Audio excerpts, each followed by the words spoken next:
our community applied for a grant through the Community Foundation of the Ozarks called Growth in the Rural Ozarks. We were fortunate enough to be chosen to receive that grant. Really what it meant for our community was a coming together.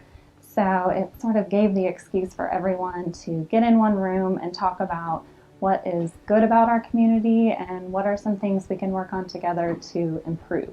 In Dallas County, it was interesting before we had GRO that the city, the county, and the school district were all doing their own things. And one of the things that GRO has done for us is give us all three, as well as community businesses, community members, given us all a common focus so we can work forward together with goals that we can achieve holistically as a community, not individually, whether that be as a school district, a city, or a county. And that's one of the things that's been so essential for us in being as functional as we've been through GRO, is giving us a common focus.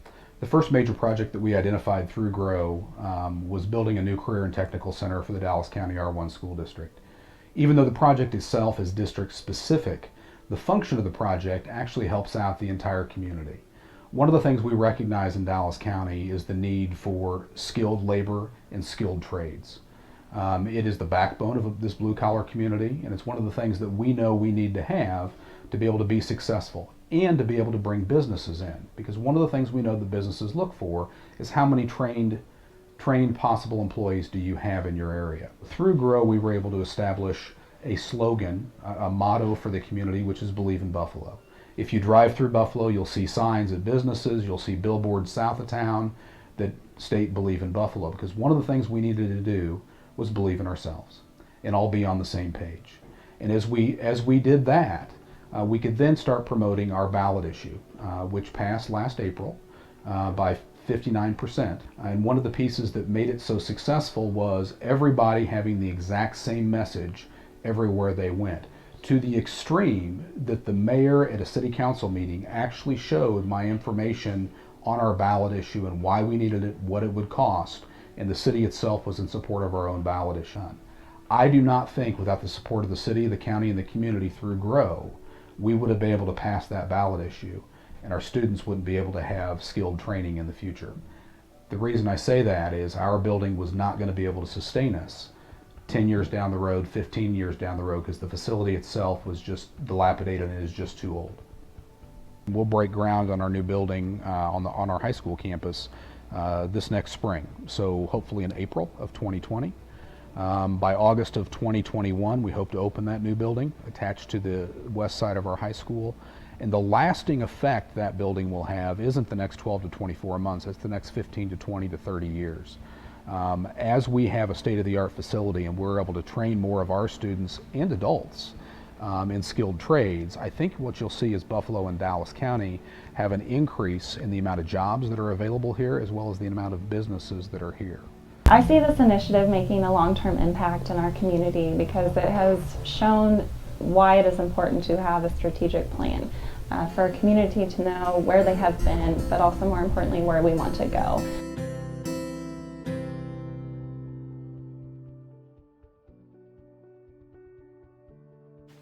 Welcome to Project Rise. We are delighted that you're interested in this program. It is a rural program that meets people where they are. So we have people who are living paycheck to paycheck and they need to get some help as they work on how to build a secure financial foundation. One of our people is Brandy. Brandy, could you tell us a little bit about your experience? Yes. Okay, so September a year ago, I started out and my credit score was a 523.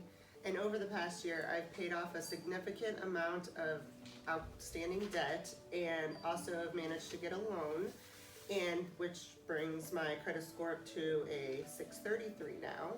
And I've also moved further up in my job over this year. And you've earned extra income, Yes. right? And would you give Project Rise credit for a piece of that? Would you have done it without us? I would. The accountability part, like, it's nice having friends and people to run things by whenever you may second guess yourself. Excellent, excellent. I think community is one of the things that Project Rise also stresses. How do we share in community with people that are also wanting to grow and to be better, to set goals and to move forward? Stephanie has another good example. Would you tell us a little bit about why you joined Project Rise? Sure. I started because I was trying to get a budget. I tried multiple different ways and it just never seemed to work. So the program helped me to realize that not only was I doing the budget right, but that I did need to live the budget. That was Right. a big part of it. Since then, my bills are paid on time. I actually really got serious about 4 months into the program when I got my tax income check. And that's where I started paying off a lot of That's past excellent. debt, so. That's a real success story. We look at what do we do with the money that we do have.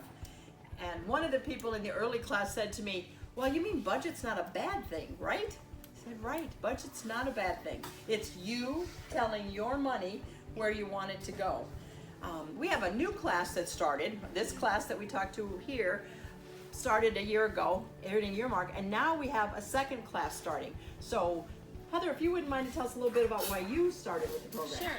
I started the program because I want to learn how to pay my bills on time. I have a tendency of throwing them off until I get shut off notice, which affects your credit. And I want to learn as much as I can through everything, and so I can pass it on to my daughter. And that's a giant piece. We want everyone to recognize this isn't just about one person sitting in this class. It's about them as a couple, and it's about their children seeing them change their habits and moving in different ways. I had heard about the Strawberry House because I'd been looking for a place around Monette for about a year. I had grown up in Monette and thought, well, I'll move back to Monette. And then one day my daughter, who lives near Wentworth, called me and said, Mom, I found the place you need. So I got a ticket and flew up here on a Friday. We went through the places, walked around, and I looked at her and said, this is it. The Strawberry House is mine. So we bought it. Sarcoxie is a great community because there are a lot of friendly people, and of course, me with the architecture, I love all the older homes, and so many of them are being left to go to disrepair. And my daughter and I are doing a flip company, and we want to do one house at a time to fix them up and to resell them. Welcome to Sarcoxie's historic square and downtown area. In 2018, the city, through the core team, partnered with the Downtown Revitalization Committee, Park Board, and local veterans to work on significant improvements to the downtown area. The Downtown Revitalization Committee took on the challenge of helping to make incremental improvement to every building on the square. For most buildings, it was assisting with front facade painting and light repairs. As at the time of this filming, we have been successful with helping improve or securing firm commitments to improve all but one building in the downtown area. The Park Board focused on the park area by installing a new watering system, burying electrical lines, adding a new digital sign, and renovating the gazebo. The local veterans raised money and constructed a new Veterans Memorial.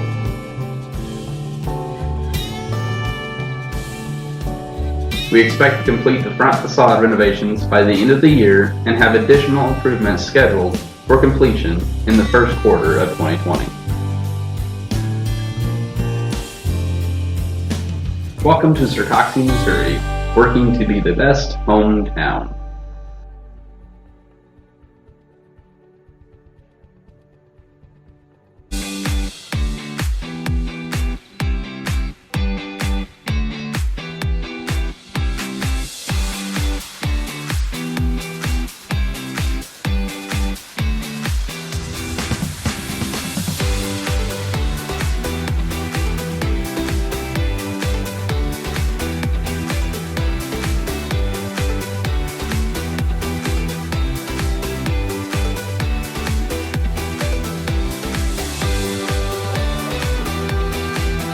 Vision 2020 is a campaign, or it's an initiative that includes multiple projects that are going to come to completion in or around the year 2020. One of the projects that's created a lot of excitement in our city is the revitalization of our city square. You can't help but notice today the landscaping improvements that have taken place, but that's only phase one. Phase two, we're going to remove all of the sidewalks and replace them with new sidewalks. We'll move all of our overhead wires underground, and we're going to pull in vintage lighting. After that, we're going to replace all of the streets on our city square, and also in the process is moving a city presence up here. So this building behind me is going to be the new city hall for Marshfield. In 2013, a community action group took on the task of developing a vision for a new city pool. With the city on board and the community as a whole, we created the funding in order to build that pool right here where I'm standing. And this entire 40 acres will be a recreational area for the city of Marshfield. The city of Marshfield is moving forward a $4.7 million project to rehab our entire water service. Part of that project is expanding the services out to the new areas of growth that are going to be serviced by a new interchange that we expect to complete in or around the year 2020. By far, the most exciting thing going on in the city of Marshfield is the construction of a new interchange off of Interstate 44. This has been a 40-year effort by our community, and today its success is because of our state leaders, our county leaders, our city leaders, and our entire community coming together behind the idea that if we work together, we can do anything.